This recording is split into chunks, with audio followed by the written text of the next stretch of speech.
Hello বন্ধুরা, কোষে কষা কিচেনের আজ আমি আপনাদেরকে দেখাবো গাছ কাটা পাঁঠার মাংসের সাথে অরিজিনাল খাসি চবড়ি দিয়ে এঁচোড় রান্না। তা চলুন বেশি দেরি না করে রেসিপিটি শুরু করি। প্রথমে আমি এঁচোড়টাকে কেটে রেখেছিলাম। এঁচোড়ার আলুটাকে হলুদ দিয়ে প্রেসারে সেদ্ধ করে নিয়েছি। তার জন্য আমি নিয়ে নিয়েছি 3টে বড় সাইজের পেঁয়াজ, কাঁচা লঙ্কা, 1 টুকরো বড় আদা,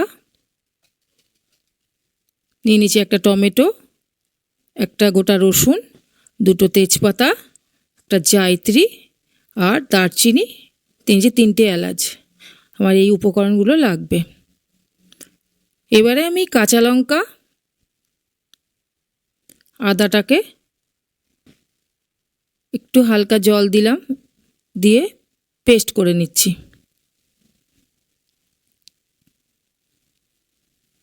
পেস্ট হয়ে গেছে। কত সুন্দর পেস্ট হয়েছে দেখুন বন্ধুরা। এইভাবে আমি রসুনটাকেও পেস্ট করে নিয়েছি। এবার আমি কড়াইতে দিয়ে দিচ্ছি তেল পরিমাণ মতো, দিয়ে দেব কটা জিরে, দিয়েছি 2টো তেজপাতা,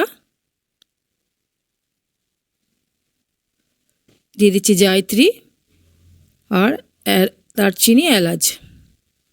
কেটে নিচ্ছি পেঁয়াজটাকে সুন্দর করে কেটে নেবেন। কেটে নিচ্ছি চবড়িগুলোকে সুন্দর করে ছোট ছোট করে। যত পরিমাণে ছোট করবেন চবড়িগুলো তত সেদ্ধ হবে তাড়াতাড়ি। আমি এইভাবে খুব ছোট ছোট করে চবড়িগুলোকে কেটে নিচ্ছি।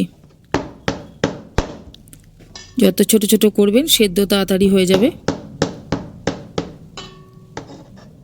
দেখুন বন্ধুরা আমি কত সুন্দর ছোট করে কেটে নিচ্ছি। এবারে টমেটোটাকে আমি সুন্দর করে পিস পিস করে কেটে নেব।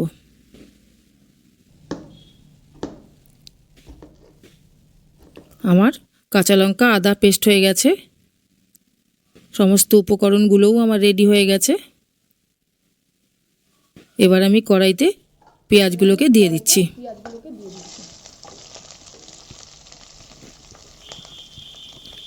পেঁয়াজগুলোকে সুন্দর করে নেড়ে নিচ্ছি।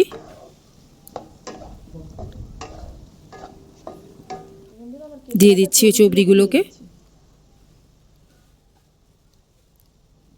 এবার ভালো করে চবড়িগুলোকে আবার কষিয়ে নেব।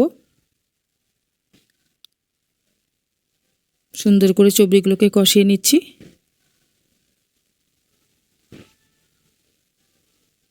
দিয়ে দিচ্ছি রসুন বাটা, টমেটো, দিয়ে দেবো ওই কাঁচা লঙ্কা আর আদা বাটাটা।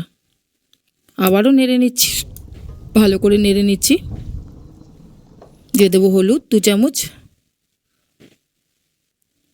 2 চামচ জিরের গুঁড়ো, 1 চামচ কাশ্মীরি লঙ্কার গুঁড়ো, দিয়ে দিচ্ছি লঙ্কার গুঁড়ো,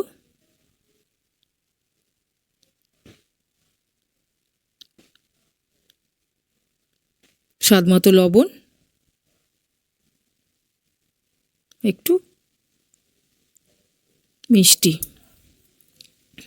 এবার আমি ভালো করে নেড়ে নিচ্ছি। এবার একটু ঢাকা দিয়ে রাখবো। 5 মিনিট মতো ঢাকা দিয়ে রাখলাম। দেখুন কত সুন্দর আমার চবড়িটা সেদ্ধ হয়ে গেছে। আবারও একটু নেড়ে নিচ্ছি। যেহেতু আমার এটা খাসির চবড়ি, কষানোর সাথে সাথেই সেদ্ধ করতে হবে। এবার দিয়ে দিচ্ছি ওই মশলা বাটা ধোয়া জলটা। দিয়ে দেবো এবার এঁচোড়গুলোকে, আমি এঁচোড় আর আলুটাকে সেদ্ধ করে রেখেছিলাম দিয়ে দিচ্ছি। আবার একটু নেড়ে নেব ভালো করে।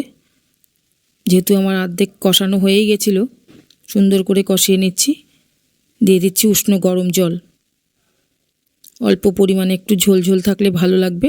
একটু জল দিয়ে নিলাম। এবার আমি 2-3 মিনিট ঢাকা দিয়ে রাখবো। ঢাকা খুলে দিলাম।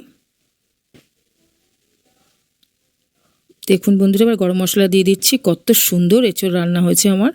আবার একটু নাড়িয়ে নিচ্ছি। এইভাবে বন্ধুরা আপনারা বাড়িতে কোনো অতিথি এলে করে খাইয়ে দেখবেন, আর খাসির মাংস লাগবে না। এঁচোড় রান্না করেই খাওয়াবেন। দুর্দান্ত স্বাদে খাসির মাংসর মতন এঁচোড় রান্না পরিবেশন করে দিচ্ছি। বন্ধুরা, ভিডিওটি ভালো লেগে থাকলে একটা লাইক করবেন, কমেন্ট বক্সে আপনাদের মতামত জানাবেন। ফেসবুকের বন্ধু হয়ে থাকলে আমার পাশে থেকে পেজটিকে ফলো রাখবেন, সাবস্ক্রাইব করতে ভুলবেন না।